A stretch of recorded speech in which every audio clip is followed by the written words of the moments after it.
Good morning at welcome back to my YouTube channel, guys. Ito na nga, babalikan natin yung bandang likuran ng SM Santo Tomas Mall. Papakita lang natin yung view sa bandang likuran. Ito nga. Ayan nga, guys, wala nang mga barracks dito. Ayan o. Ang laki na ng pinagbago talaga ng SM Santo Tomas Mall na simula nung nag-opening.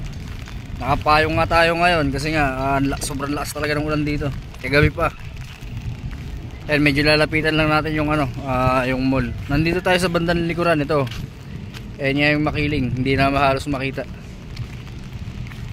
Ayan nga oh. Ito may mga van nga rito, mga to. Mga items to, guys. Ayan.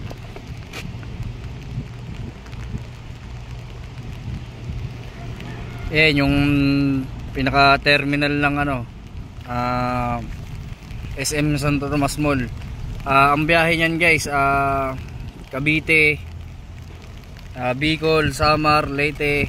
Ayan yung mga biyahe niyan, guys. Ayan. Ito, guys, uulitin ko ulit sa mga una kong upload. Safety tank yan, parang tambakan yata ng karton. Ayan. Napakaganda na ng loob niyan, guys. Ayan, guys, kung ito nga pala, guys, kung mapapansin nyo, ayan, yung bakal na yan, ayan o, yung na yan, yung may screen. At saka dun banda sa yung ayan, may pader na pahaba. Ang balita ko yan, guys, yan, ang tawag nito, parang palalagyan yata ito uli ng na itong Baantin Lote na to, palalagyan yata ng ang tawag dyan, parang publishmento. Parang ata, building yata ito eh. Yun ang pagkakarinig ko dito, guys. Ito nga, guys, yung pabrika. Di ko lang alam kung anong klaseng pabrika ito eh.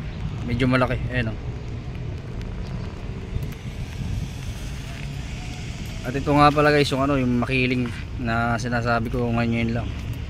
Ayan, hindi gaano makita sa kapal ng ulap. Dito sa Santo Tomas Mall, guys, laging umuulan, iba ang klima rito. Pagka konting mitim yung yung ulap, babagsak agad yung ulan. Ayan o.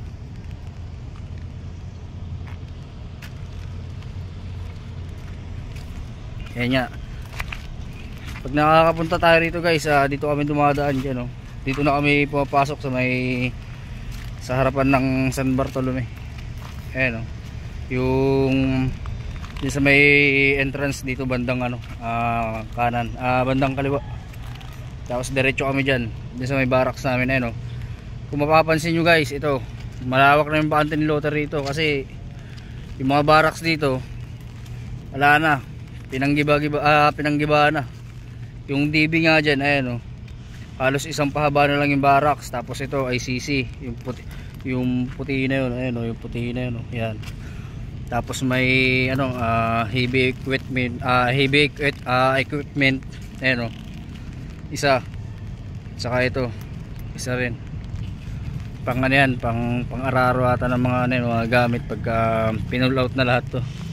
Ito may isang pa, parang L300. Ayan nga. At ito yung hospital, guys. Alam ko, ang pagkakaalam ko dyan, private yan. Hindi pa rin natapos. Ayan nyo.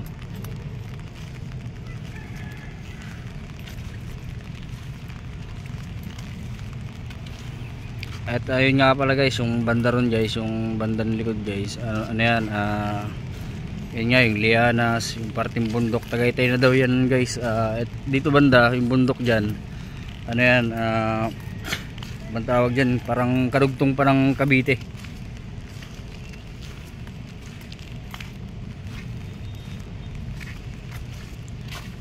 Ito nga, konti-konti dito yung ito nga, guys, yung makikita nyo yan, yan, parang may dyan tinayo yung yung tatlong tower na puti, yung pang crusher. Yan, nakaraan lang ginibayan, guys. So, papakita lang natin dito yung mga tira-tira pang mga gamit ng mga mga ibang kontraktor.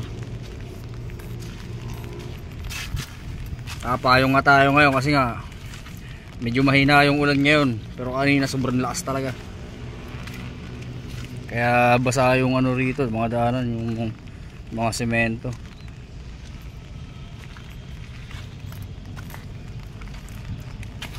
Ito nga. Ayan guys, pupuntahan nga natin ngayon guys yung ano, yung mga semento na nasayang, yung sobra sa mga halo. Ayan, dami pang basura dito. Sa susunod guys, ano yan, ipo-pull out din yan, lilinisin.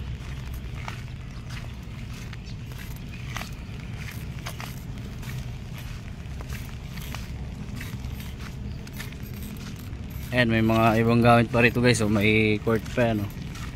May double deck pa, dalawahan. Naging kalawang na. Ito nga guys, oh. Ito yung mga halo na sobra guys sa mga ano, sa mga mixer. Dito lang, dito tinambak. Ayun, oh. Halos parang bundok na, napakadami. Ayun, oh.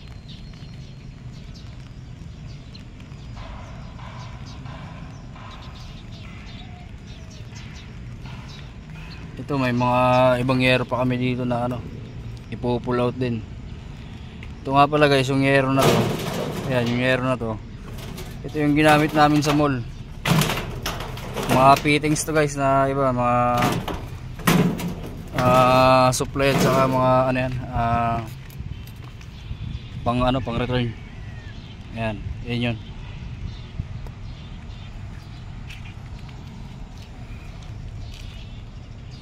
Yan guys, medyo tahimik dito kasi nga maaga pa. Ito, ano to rito, yung mga nagpipintura sa mga pader. Ayun yung naiwan na barracks, ay sisi sa amin. Tapos yun, ay sisi uli yung isang ano, puti. Yung pahabang kulay blue sa harapan guys, ano yan, DB Danberger. Danberger yung may hawak dito ng ano guys, sa SM na contractor.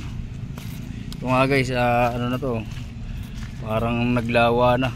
Ayan, oh.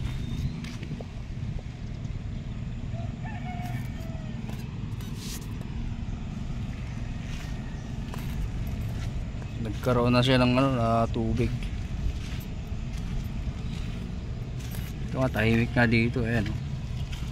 Makakalat.